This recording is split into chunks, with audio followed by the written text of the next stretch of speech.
Welcome to Idle Red Hands Weekly. I'm Jeremy. I'm Chris. And what is Idle Red Hands Weekly? It is a psychological term referring to the communication obstacle where one judges or decides something without having all the facts, to reach unwarranted conclusions. In other words, when I fail to distinguish between what I observe firsthand from what I have only inferred or assumed, because it involves making decisions without having enough information to be sure that one is right. This can give rise to poor or rash decisions that often cause more harm to something than good. What's that from? That's just jumping to conclusions. Oh, jumping to conclusion. Okay, yeah. I should have jumped to a conclusion and put that together. Yeah, okay. We jumped to conclusions in the previous episode when we talked about the demise of Fantasy Flight's RPG department. There was suspicion. There was, okay. Yeah. So it was, nothing was confirmed, and there had been no official statement. So people were just like struggling to figure out. So these people were definitely let go. This department like literally does not exist. Right. Neither Asmodee or Fantasy Flight had made any official announcements. Yep. And that has all changed. Okay. So there was a presentation at GAMA, the GAMA trade show, the Game Manufacturers Association or whatever. Game something? Manufacturers? Yeah, okay. They showed that Asmodee is going to use their imprint Edge Entertainment. Basically, they are moving all of the RPGs, existing RPGs that they produce, to Edge Entertainment. And Edge Entertainment is a Spanish company that Asmodee acquired in 2017, and they're just known for mostly translating RPGs into Spanish. Okay. Yeah, right. So they've done Zombicide, Call of Cthulhu, Dungeons and Dragons, but they also have some of their own titles. So Anima, Beyond Fantasy, and Steam States are two. I thought I know Anima Beyond Fantasy, or at least quasi-familiar with the title at least. Mm-hmm. They're trying to reassure people they will continue to print all existing RPG books and produce new ones. Okay. So maybe in Spanish first and then English. Oh, maybe. And you know what? Man, fair enough. The world doesn't center around the English language. So that's totally fair. I'm just wondering, until you brought it up, and I guess I'll have to do more research, it seemed like Edge Entertainment didn't have that many original properties. Right.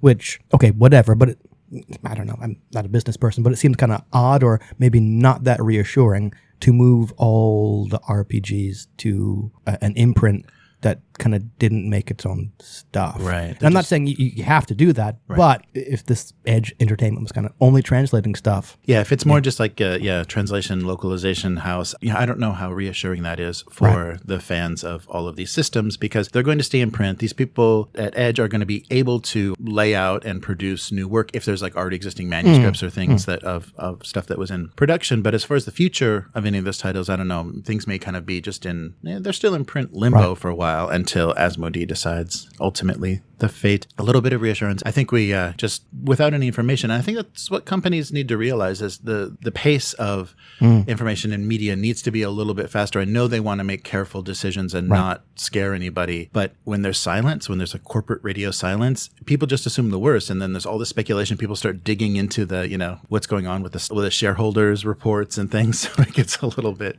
neurotic. Yeah, I've forgotten that my nodding along with everything you're saying does not translate to radio. So, yes, I agree with pretty much everything you said there. Yeah. But I guess the other side of that is saying something rash and then, not being able to back it up. Right. So. And if Asmodee is pretty large, I mean, if they've acquired a lot of companies, their communication, it might be a little bit slow, so people may make decisions, and they could make a lot of accidents on social media and things, which they're probably trying to avoid. I guess it does kind of beg the question, why not immediately or fairly quickly put out something along the lines of, and we understand people are going to be kind of antsy or upset. An official statement will be coming shortly. Something like that. Something like that to just kind of address the fact that people are going to be apprehensive and kind of not know what's going on and jump to the worst possible conclusion and just say, we know that's going to happen. We're going to get around to it eventually. Right. And hopefully sooner rather than later. Yeah. And you don't know what kind of negotiations, and maybe they were just considering dumping everything. Oh, maybe, and saw some reaction and said, oh, maybe this is popular enough to just keep on life support, with Edge. Well, but I guess even if there are books kind of in the pipeline that haven't been released yet, it's, I don't know, possibly a better option, at least for the fans, than just scrapping all that stuff. Oh, yeah. Yeah, definitely. So we will see, and what that means to the future, because there are still like the Legend of the Five Rings. I don't think that even was barely released, right? Did that? It was like, I don't know the exact date, but it's fairly recent, yeah. Yeah, so there's probably some supporting materials for that that still need to go to press. So I guess they could use that time to judge whether or not it's going to be worth continuing these product lines on an imprint. Right. Or if they just say, okay, well, we've printed all the stuff we had in the pipeline, that's it. Right. Another option, too, that I think is a little bit more realistic in this day and age, if Edge is good at, relaying out and translating, they can basically just produce digital materials of everything that's remaining and save them the cost of actually publishing anything. Everything that exists to support all of these different settings, all these different systems can just be done digitally, and they can say, well, we did it. It exists. It's a thing. And if it's that Genesis system, the real way they get in your wallet is the dice. Yes. Yeah, right. That's true. You need the special dice. Along those same lines as corporate maneuvering, All right. Plaid Hat Games has been reacquired by its founder. So Colby Dauch, I hope I'm pronouncing that right, has reacquired Plaid Hat Games. So they were bought by Fantasy Flight. So what this involved is kind of handing off things that they don't, as part of this deal, they handed off some of their bigger properties. So Dead of Winter is going to Fantasy Flight. Okay. Pandemic maker Z Games has taken control of Mice and Mystics and Stuffed Fables. Okay. So they're handing that off. I guess they're just trying to do a restructure and take it away. So breaking away from the Asmodee family and handing off some of the bigger projects that maybe were, scale-wise or whatever, they're too popular and too big, and maybe the larger publishers would be more well-equipped to handle that. But I thought that was an interesting move, because they announced that after a decade at the studio, they will be moving to independence. So maybe we'll see some new original projects and new original IPs from them. And so that was an interesting move, and that's a funny thing to actually do. I mean, because I think a lot of these smaller studios, hey, Fantasy Flight bought us, hooray, we cashed in, this is our payday, and realizing, well, they're not doing what we want them to do, or we're not really happy with what happened with our properties or what happened with our games. So reacquired. I guess once you reacquire something, you can obviously do whatever you want with it. But maybe this is the wrong way to phrase it, but I wonder if you don't really have any rights to say what a company does with your product after you sell it. I mean, you can totally be disappointed and then go, you know what, maybe we should try and get it back. But so we'll have to keep an eye on Plaid Hat and see what they did. But yeah, I remember when I first kind of was getting into board games, they seemed to be kind of the big independent. I was impressed by the kind of things that they were doing, and I didn't even know that they had been with Fantasy Flight for 5 years. So that move happened kind of quietly. So yeah, I was still thinking of them as independent. So they'd been bought and then unbought and they unbought themselves. Well, we don't know how this is going to be affected, but do you know when Free RPG Day is this year? It's sometime, I thought it was sometime around March or April. It's June. Oh, June. All right. Well, I'm just way off. Okay. Yeah. So hopefully it'll be a little less affected by our current pandemic. Yeah, June 13th. So I guess the new owners, Gaming Days LLC, so they took this event over recently, have tried to organize publishers around the day. So they're trying to and they've announced their list. So this is their list of publishers that are going to be participating. So the 16 publishers are 1985 Games, Ninth Level Gaming, Cubicle 7, Dave Taylor Miniatures, Mantic Games, Fantasy Flight, Goodman Games, Green Ronin, Magpie, Modifius, Paizo, Pelgrane Press, Q Workshop, Renegade Game Studios, Q Workshop. I thought they just made dice. I hope they gave us free dice. That would be great. Free paper dice. Right. Roll20.net, Steve Jackson Games, and WizKids. So WotC's not there. Yeah, but those are a lot of not very indie, not very none of these people are really hurting for exposure or need. Well, okay, since you brought it up, the global pandemic, I have seen a lot of, or it seems like I've seen a lot of people, especially smaller, indie people in the itch.io RPG scene, making things low cost, increasing their numbers of community copies, or just making stuff free, especially with kind of the social distancing and self-isolation and quarantine, saying, okay, we know you're all going to need something to do. We know you won't really have the money to do it or to buy stuff. So we're going to try and make a lot of stuff available to people, which is not really, it's kind of at odds with wanting to pay creators what they're worth, but I think it's kind of different when the creator themselves says, I'm making this available for free for people. So I don't know. I think it's totally fine for bigger companies to say, okay, we're making this for free because they can absorb the hit. And that was maybe a long and rambling way of saying they probably don't need the exposure. But middling to larger companies can obviously kind of take the financial hit to produce something that's pretty slick and looks nice and put it out there for free as opposed to the smaller independent people who, while they can choose to do that, and it's great if they do, are obviously going to take a real financial hit for doing so. Right. Yeah, it's going to be basically marketing costs. Yeah, yeah, that's true. I guess though the reason WotC's not appearing on the list is They don't want to give out free stuff. Well, that probably is. They don't have to. We don't have to give you anything. You are more than willing to buy it. Cubicle 7 had a quote that said, "Free RPG Day cheerfully answers the most perennial of gaming questions: is there more than D&D?" And yes, there is. Can I pretend that WotC was real salty at that and that's the reason they decided not to join? Because that's my headcanon. That's my headcanon. Okay. Yeah, so this is just an attempt for the larger second tier, I guess, RPG makers to kind of let you know what's out there. And yeah, I guess I'm sorry to say that about Paizo, but yeah, I guess they are. They're behind WotC in size and. No, yeah, they are. Yeah. Maybe not popularity. Right. Actually, yeah, probably second in popularity, but. And I don't know how that compares to previous years, but for me, it just sounded like with WizKids and Q Workshop, I was like, okay, I don't know, because they companies that produce physical products. What are you going to do for? Right, and maybe they will just give away some free set of dice or whatever that's going to encourage you to be like, wow, this is good quality. I want a pre-painted miniature. I don't actually know how Free RPG Day works, but I do know that I've seen products put out for previous Free RPG Days by companies or groups that are not on that list. Mm-hmm. So I wonder if there's an official list that you kind of do something with, and then other people can just say, hey, it's Free RPG Day, so we're making stuff. Yeah, these might be the people that just get the official logo or little seal for their whatever product they're producing or whatever. Yeah, just to be included in the promotion and probably get links and traffic and things. But yeah, we'll look forward to that and see what the offerings are. So this June, as long as it's not affected by current world events. Yeah, well, if you do stuff digitally, it might not be that affected. Mm-hmm. And we need a segment name, I think, for this because every week I mention something about Free League Publishing. Okay. But Free League Publishing is celebrating the upcoming Tales from the Loop Amazon series. Right. Okay. With a starter set. So they're doing a starter set for Tales from the Loop. Looks like probably your standard boxed set way to get into. We've been looking at a lot of those recently here for review and actually playing a few of them as well, just to kind of test them out. Yeah, just to kind of test how fast they are to actually get it to the table, how quickly you're actually playing, and whether the rule book, this kind of slimmed down revised rule book, actually teaches you the game as you go along. So this set includes an illustrated rule book for how to play a complete mystery called The Recycled Boy, which I think is completely original. It hadn't appeared before. 5 pre-gen characters, a map of the loop, and 10 engraved custom dice.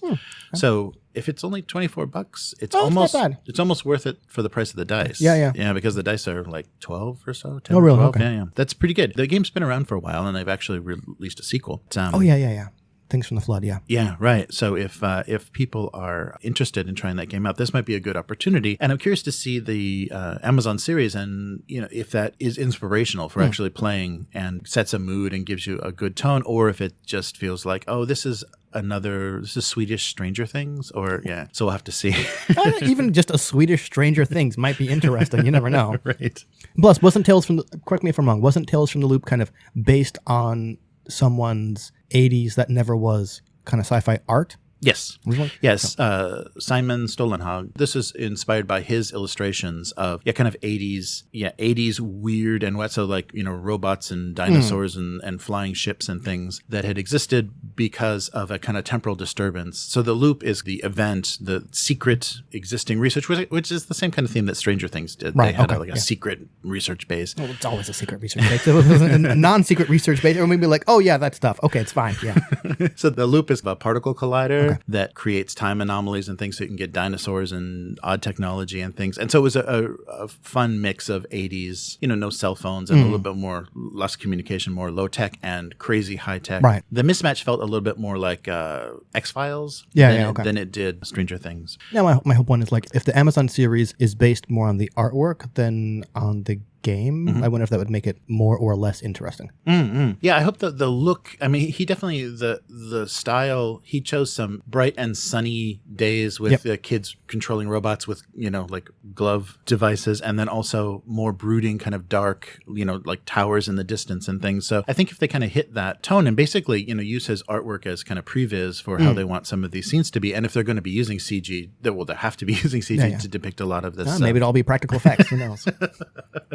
anti-gravity cars and everything. And I hope he was involved. I hope he was involved in the production of the show, so it'll feel like that, because I think they did a really good job in the game system to kind of capture what he was going for, because the book wasn't only images, it was also text. Oh, text. Okay. Yeah, so he was creating this world, or kind of talking about this setting within those art books. So it was very very inspirational, and so hopefully the show will help kind of support the game, and that's a nice thing to see. I don't think we've actually seen that before. An active, like a current game system, that there's going to be a TV show of that actual world, not a world inspired by, or a world like, in the vicinity of, or whatever. It's like this is the Tales from the Loop show, and there is a Tales from the Loop game. Well, you say that, but something I've started watching on Netflix. Yes. And I said I wouldn't. But I got bored. The Witcher. Yes. Okay, yes. it was started as a video game. No, started as a book. That's right. Yeah, You're right. It was books, then became video games, then became a TV series, or Netflix series, I believe, and then there was the pen and paper TTRPG. Right. So who knows how big that TTRPG is? I'm kind of interested in checking it out. But there's another example of things that are happening, I guess, kind of concurrently. Oh, yeah. No, that's true. And I think that they're kind of feeding each other, but they don't. I mean, I think the RPG is inspired by the video games, I would think, and the world and the lore that was created for the video games, I think, goes beyond what was done in the books, actually. Okay. Or is it just has a different tone to it? Yeah, so this is just, for me, though, like thinking about a game session, because The Witcher and the story of The Witcher is, we can't reproduce it as a game campaign or a session. It's just a very unique story, a very unique, odd story. It doesn't have... Go anywhere? It's just odd. Ask me my opinions on the series, yeah. But this is like specifically, like, you will see examples of what a session of this game would be like from one of these episodes. Oh, interesting. Yeah. Okay, I see what you're saying. Yeah. So that's the first time I think that's really happened, and that people are going to be like, so instead of basing your thinking about what this game is going to be like from an actual play or whatever, it's like, well, here is our actually branded, TV show of this game, and kind of giving you this is our idea. This is what we think this looks like and sounds like. I wonder what effect that, if any, that would have on gaming. I'm curious. Yeah, I'm curious if it's inspirational, or if it's just like, if it turns people off, it's like, oh, this is what we're limited to. Because it sounds like a lot of people have taken Tales from the Loop. Well, we had the horrible example at the UK Game Expo. Oh, yeah. But they've taken Tales from the Loop and kind of elaborated on it. And it does encourage you to, use your hometown as the site for the loop. You don't have to base it in Sweden. You don't have to base it in their US setting. It can be anywhere you want to give you like familiarity and help you kind of flesh out that world. I wonder if that's part of the intent, because like the thing about the images, again, they're kind of familiar, but then there's this real odd juxtaposition of something that shouldn't be there. Right. And I think that basing the game or setting your game in a place that you are familiar with, and then having these weird things happen, kind of supports that. I think so. And I like the idea. And my favorite explanation, if you're unfamiliar with Tales from the Loop, my favorite explanation of it is your characters deal with the stresses of solving mysteries that adults seem to ignore or have no time for, while also balancing being a kid with normal kid problems. So it's got that 80s movie thing where you've got this fantastic thing that your parents or teachers don't even believe is happening, and you're like, no, it's real, I saw it. You have to deal with it on your own and just with your own resources, and still show up for school the next day. Yeah. So what's going on with you? Well, apart from watching The Witcher. Oh, The Witcher, that's right. Yeah. I'm like, 2 episodes into that, and honestly not that interested. I don't know. The characters are kind of not all that interesting so far. But and it's good luck figuring out what the hell's going on. In a few more episodes, you're like, what? Wait a minute. This is, how many decades apart are these two seeds happening? Yeah, interesting. All right. I'll have to come back to that. More media, I started consuming The Chilling Adventures of Sabrina. That was a while ago. Almost done with season 1 there, and generally enjoying it, though I think they've made some odd choices or sometimes unfortunate choices and stuff, and was really not expecting what I got. Neither was my partner, who went in expecting the Melissa Joan Hart version, and about 5 minutes in was like, nope, done with this. I'm like, okay, yeah, I see why, yeah. Right. I've also been playing solo games of Ironsworn. Oh, nice. Not so much recently because I'm using Ironsworn and the Ironsworn Delve to write essentially Conan fan fiction. Oh, nice. Excellent. So how are you going to... Oh, it's all on Twitter. And I've, because honestly with Conan the Sailor Man, it was a vent for work. But after 3 years of essentially the same jokes, and after a long and still ongoing stint of work being incredibly tedious day after day, I'm just like, I don't have the inspiration to make this funny anymore. Right. So I swapped. Nothing on the account has changed other than like the handle. And I ran a poll about, okay, what unwritten Conan tale do you want to hear? And gave people a couple options. And the one that got the most votes was Citadel of Ash. So it just became Conan the Sailorman, Citadel of Ash. I'm not threading the tweets because reading a massive thread of tweets is just not fun, but it's not the sort of one a day, or it's not the office humor anymore. It's twice daily, just micro fiction in tweet size. Nice. So yeah, you can scroll back couple week or two now to find the beginning of the story, and I realized there might be some drop off in followers because you would have to go back to the beginning to read it. Kind of like pulp adventure-y stuff. The characters don't change all that much, right? So it should be easy to kind of like jump on or off. But we'll see how that goes. And yeah, I'm using Ironsworn RPG as kind of prompts to do that, and the dice have been acting real savage as Conan tries to climb up this mountain. I'm like looking at this going, wow, really? Another complete miss. Wow, okay. How do I spin this? And that's the upside of, I think, the system. Like when you're writing stuff, you have to come up with everything, or oftentimes you have to come up with everything yourself. And when you inject something like dice or rules into it, you then have to write stuff that possibly you wouldn't have considered. Like, oh, Conan failed again trying to climb this mountain. What am I going to make happen? I don't know, but let's make something happen. Right. So, yeah. So we'll see how that goes. I'm also pretty sure come the beginning of April, I'm switching my Fantastic Fate Patreon over to something Conan related. Oh, cool. Only because that thing's been on like hiatus for 6 months, and I can't muster up the time or energy to do anything with it. So everything's going to stay on Twitter, and the Patreon is maybe going to function at this point just like a kind of like a tip jar. Oh, okay. Maybe I'll do something with posts related to the actual kind of Ironsworn mechanical game notes that I'm recording, but I'm not putting on Twitter because that's only fiction. So maybe it'll be like a behind the scene thing if people are interested. Cool. Maybe a poll or two to help direct stuff because I just kind of jumped in with both feet and have no idea why Conan is climbing this mountain, where it is, or what's going to happen. Nice. So it's actually serialized microfiction where I'm just making it up as I go along. And excellent. Typical GM style, I just kind of like pulled the curtain back there, showed how the sausage is made.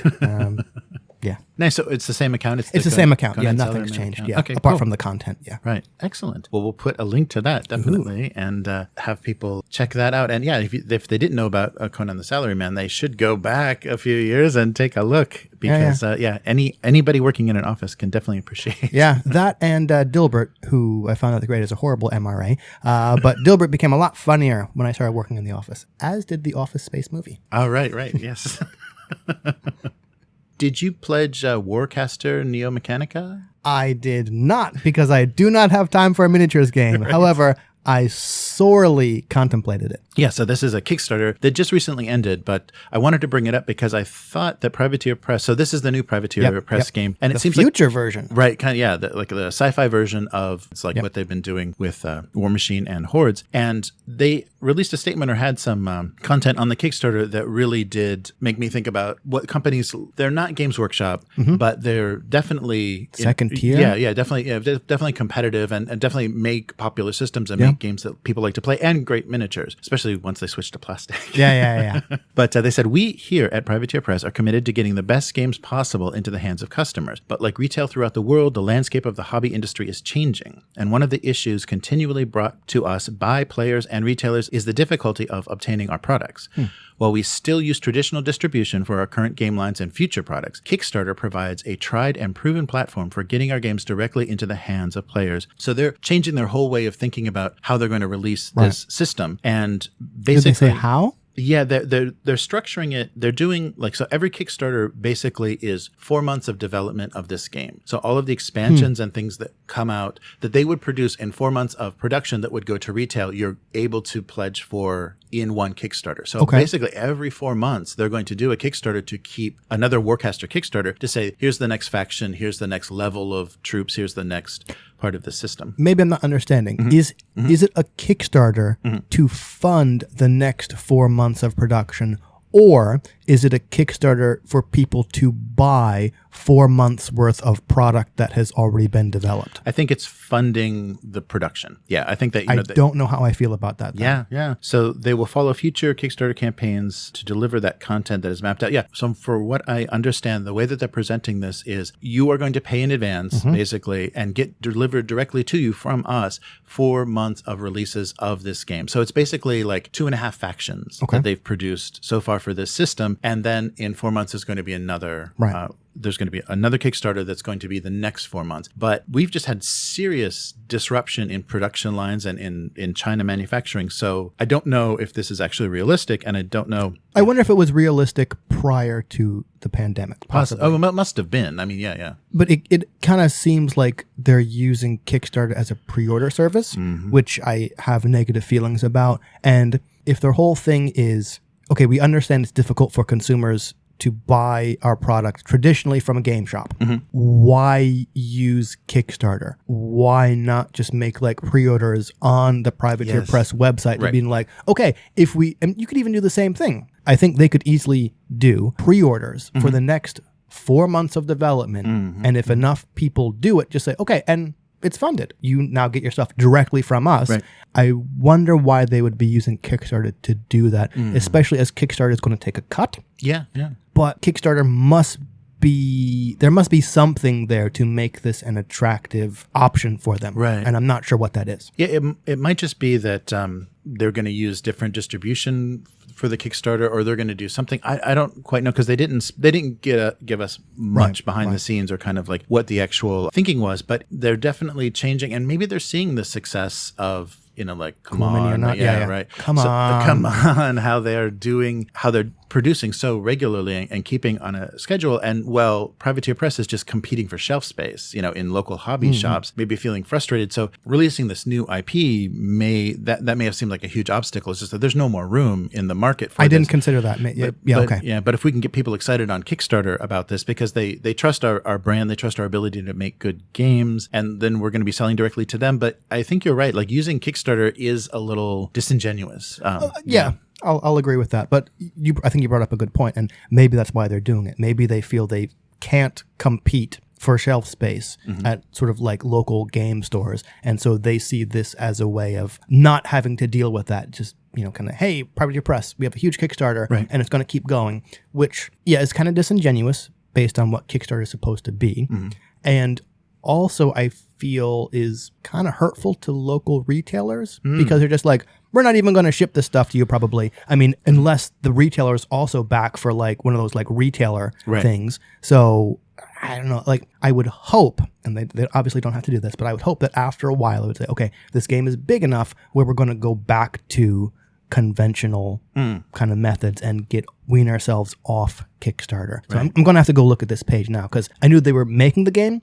Okay, I don't have room for time for another miniatures game. I'm going to have to go look at the page now to try and figure out what's going on. But on the surface of this, I don't really like the way it sounds. It's curious, and I hope this doesn't mean that they're actually in trouble. They're maybe. I hadn't considered that either. Yeah, because this doesn't seem like it does, like you were saying, seem like a move you could make on your web store or do your own crowdfunding, because you could very easily, with their reputation, have done that just on the website and say, we're going to do a pre-order, and if we don't get 10,000 pre-orders, we're not publishing the game. They could have very easily done that, but moving to Kickstarter does make it seem like they want the safety of it being paid for in advance, and they're willing to give up that 10% or whatever I guess so, Kickstarter takes from the raised funds. Yeah, so where can people find you? On Twitter, as always. It's Hivemind, HYVEMYND, and you can find Conan the Salaryman at Conan Salaryman.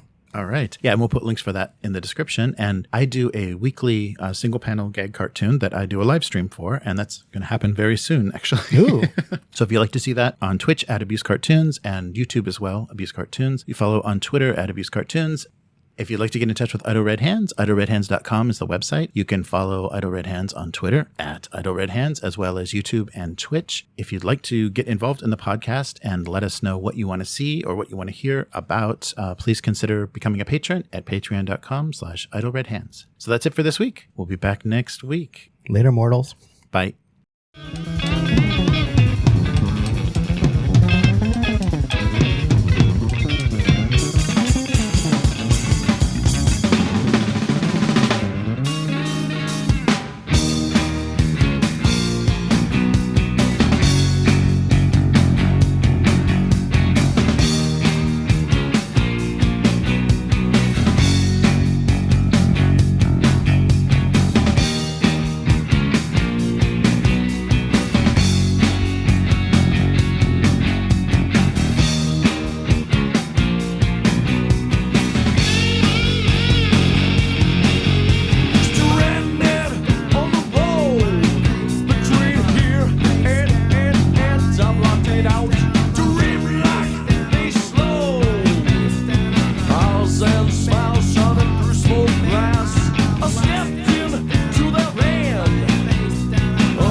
Ciao, ciao.